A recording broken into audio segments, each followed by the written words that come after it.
It's Eric Poe, How you doing? one of my YouTube buddies. He's bought some lumber off of me. I hope it meets his standards. Looks good. We don't cut no ugly stuff. Mother won't let me. Yeah, she stays on you pretty good. Yeah, she keeps me a hopping. She's got one more thing to get, and she'll be like a millionaire, a brand new loader. Yeah. She said that one day she needed a loader and Yeah, I said, if I a ever saw. Yeah. I said, if I ever went to the laundry, that's two things I'm going to buy. Somebody said, you want to continue to work? I said, no, you need that in everyday life. I would tell you something. Once you get used to having stuff like that, it's hard not to have it. We kept a backhoe for years. And the backhoe's useless around the sawmill. It is. And I sold it and I miss that thing even yet. Did you ever use a skid steer loader? I have. Now, them things around the mill are perfect. Yes. Because you can get, it moves. I mean, it's just fast. It can turn around on its own self.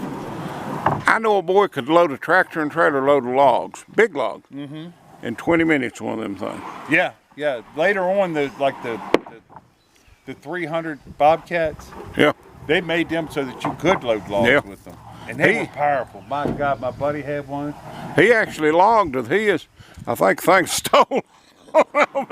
And he got it in such steep ground, he starved it for oil and blowed it up. Really? But he was one of these guys that had like a 72 log truck and chainsaw taped together and a new skid steer, and you wonder, Yeah, yeah. Yeah, them skid steers aren't cheap. My buddy No. bought one. It was $77,000 for it. There's a black guy in Asheville. It's his job just to go around and clean up where waters wash mud in the street. And he's got a little ton truck with a dump on it and a trailer that he hauls that thing on. And people would pay, he puts on a show with that thing. Does he? He'll have it on one wheel. I've never seen nobody could operate any better than him. If you ever got a chance to operate one that's on tracks, Yeah. they're so much better. Yeah. But they don't last. No. Once they get about 1,600 hours on them, it's time to trade them off because stuff's going to start happening to them. And that's no hours. Yeah. No, not for something like that. No, I mean, that thing's probably, what, got 16,000? God only knows. Yeah. That thing is old when Christ was a cowboy. I bought that. That come from overseas. And I'm pretty sure that thing was somewhere in the Middle East in the first desert storm. For the tires on it had been not burnt bad, but you could see where they'd been smoked and stuff. Yeah. And you can't hardly find parts for it at all because it's a gray area machine. Really? Yeah. But we burned a hole in the piston in that thing one time, and I wore the John Deere place out trying to get a piston liner. Could not get one. So they couldn't get none of the numbers to me. Went to a diesel place over in Johnson City, and they said, we ain't got one, but I can tell you the number. I said, give me the number. They gave me the number, went back to John Deere place, gave them that number, and they had one on the shelf. Yeah. You know, it's just a bar to get stuff for, but gosh, we've had that since, I guess, 1997. And one of the rear ends went out in it, and I pulled it over there and parked it for 4 years. No, it was $60 bearing. You thought it was something expensive. Yeah. Yeah. But yeah, tickles me to death to sell something to a YouTuber. Yeah. About time I get some money out of this Yeah, thing. it is. You got something out of it. Yeah. I'm not on YouTube, but I watch it a lot. Yeah, well, that's my entertainment anymore. Oh, yeah. You know. Yeah. Actually, when I got in last night, she's been down here since Sunday. And I had a CT scan yesterday, so I have to do them. Oh yeah. When you're on a clinical trial, you got 4 days, you got to be on it. You know, you got to have it done. But I got down here and she was watching Bobby Gustafson Swamp Loggers on Quest Channel, wasn't it? Yeah. Yeah. He's going to be a big deal on YouTube when he gets to going. I noticed the other day he's got like 13,000 subscribers Yeah. already. He got 10,000 subscribers in like hours. Yeah. I've got 1,100 and it's took me 4 years.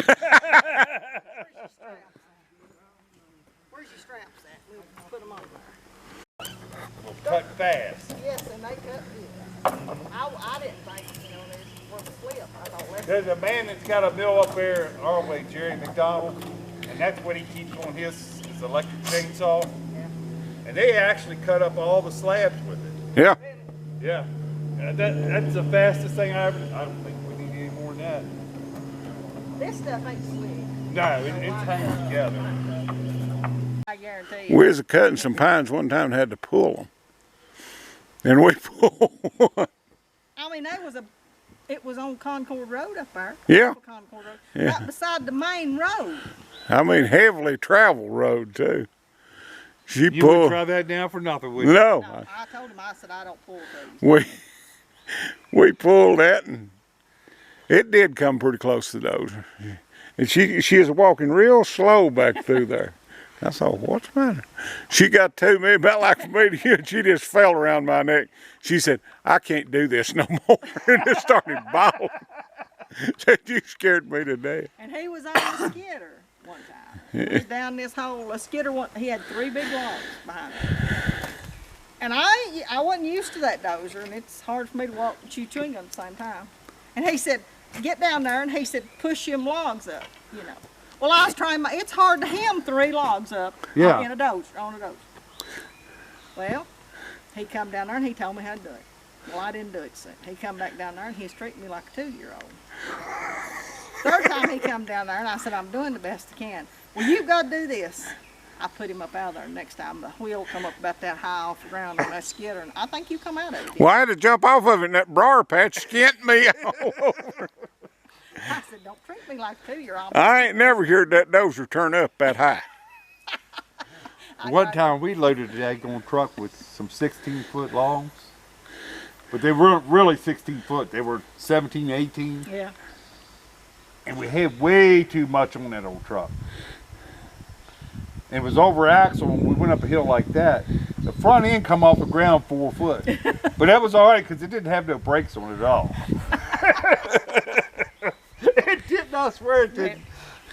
We've had a time. We really have. But like you say, starvation will make you do a lot of It will. things. It will. We bought well, it was new to us. It wasn't a new truck, but it was a GMC Brigadier. Mm-hmm. And it showed a quarter of a tank of fuel. And while them fuel tanks is huge. Yeah. And I thought, well, my God, there'll be enough there to get to Canton, Well, there's a hill out there called Canton Hill. Just as that thing crested that hill, it run out of fuel. And like you said, you're always kind of dodging the law anyway. Yeah, yeah. Something's not right. And here comes No, That's right. here comes the law. Yeah. And they brought the fuel truck out and fueled us up. And about every 2 minutes he'd say, I'm going to have to call Wrecker if you don't get started. I was so nervous, I was screaming. And I finally got it started. And they wasn't enough battery to start it the second time. I mean, the battery was shot. And I thought, I'll put this thing the lowest gear it's got and I'll ease up out of here. I put it in low and straight up through there, and I mean, it was just crawling. And I thought, I can do a little better than this. So I was going to go into second or first, Well, when I shifted gears, I put that thing in reverse and it took it at 13 speed. Oh my God. I dropped the clutch on that, and I'll guarantee the front wheels come 5 foot off the ground. I glanced in the mirrors, it come back down, that cop's eyes as big as silver dollars for his right up none of them logs. I got that in gear and I got out of there. And our son, he was just little. He said, "Oh, Daddy popped a wheelie." Tickled him to death, Yeah, But yeah, we've had some horrible times. but it's been fun to talk about them. Why, yeah. Yeah, they didn't kill us, but they come close a time or two. Yeah. And that old knuckle boom we had, I had to stand up next to the cab and feed it gas, fuel. Had a gas motor on it. I've seen her take her shoes off and put her feet on that motor, and that old truck would take the doghouse out. And she'd My put, feet about freeze off, but I didn't have no boots. No, So you don't. If I had insulated boots and coveralls, I'd have been in hog heaven. Yeah. But I didn't have no insulated boots. I bought her some kind of little old About froze me dead. hiking boots to go deer hunting with me, and that was a disaster. It don't pay to take an animal lover deer hunting. No. Well, I wasn't gonna kill. I knowed you wasn't gonna kill. Why is a bow hunting? He don't look like Robin Hood, does he? He did that day. He had a hat on, looked just like Robin Hood. Well, I got tickled. I looked at him and I thought, and I was walking behind him and I'd snigger and he'd go. About the third time, he turns around and looked at me and I went, and there's a deer standing over there looking at us like this. He's going, like, what in the world? And he shot at it. We never did find the arrow. The deer got left. I ain't no deer hunter. I know. The deer were probably laughing so hard. Yeah, it was. Standing over there sniggering. Said, there's Friar Tuck. But he looked just like Robin Hood with his little hat on.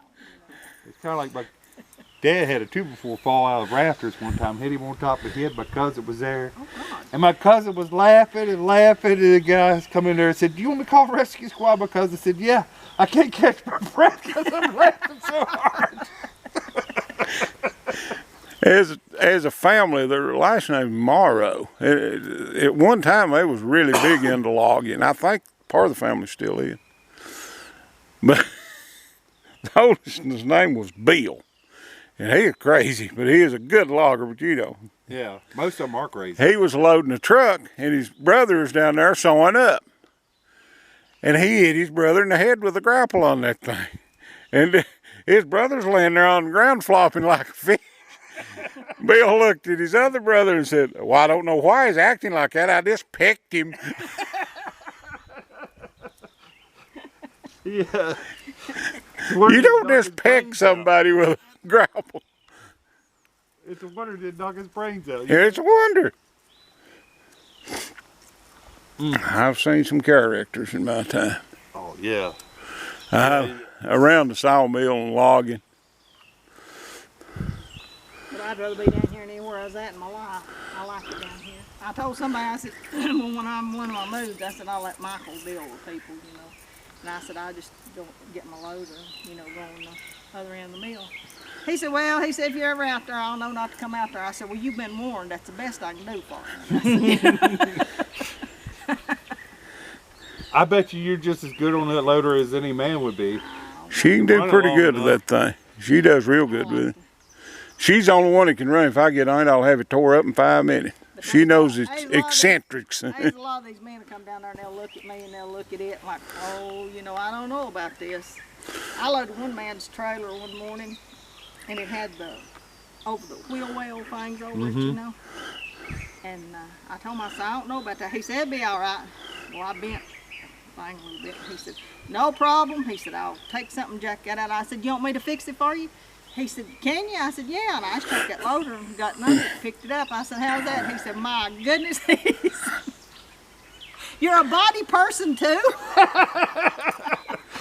I said, well, I destroyed it. I said, I figure I need to fix it. I said, will that be all right? He said, that's perfect. So, but I ain't never had many mishaps, thank God. No. There's a fella that used to work for us from Oregon. He was a nut. One of the finest people you ever met in your life. And there's a fella come down here in a brand new pickup truck wanting some sawdust. Mary Ruth got on the loader.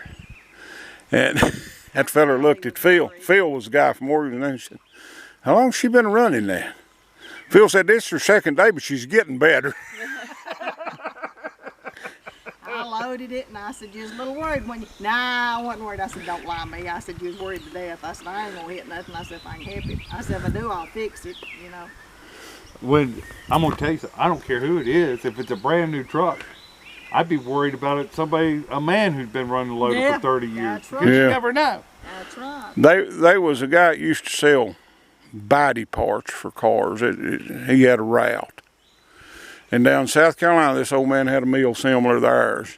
And he had a bucket he just strapped on his loader. And a fella come in there in a brand new Chevrolet pickup. And the chain broke. And he just caved the bed and the back part of the cap. Just really knocked a bad dent in. And that fella said, well, I've got collision insurance. If you'll pay the deductible, said it would be good. And I think like $500 deductible. The old man wrote him a check that day. Well, somehow or another, the insurance company got wind of what had happened. And they sued that old man for, I think it was $12,000 or $14,000 to fix that truck, and he had to pay it. That's the insurance company for you. Yeah. I guess you always have to have some type of insurance on this stuff. You know, You some need kind of it. We're so small, but I kept like $300,000 worth, you know. And I had to use it a time or two. You don't know when Grandpa's gonna step out of the car and fall up or something, No. Skinny self. No. No, you're right about that.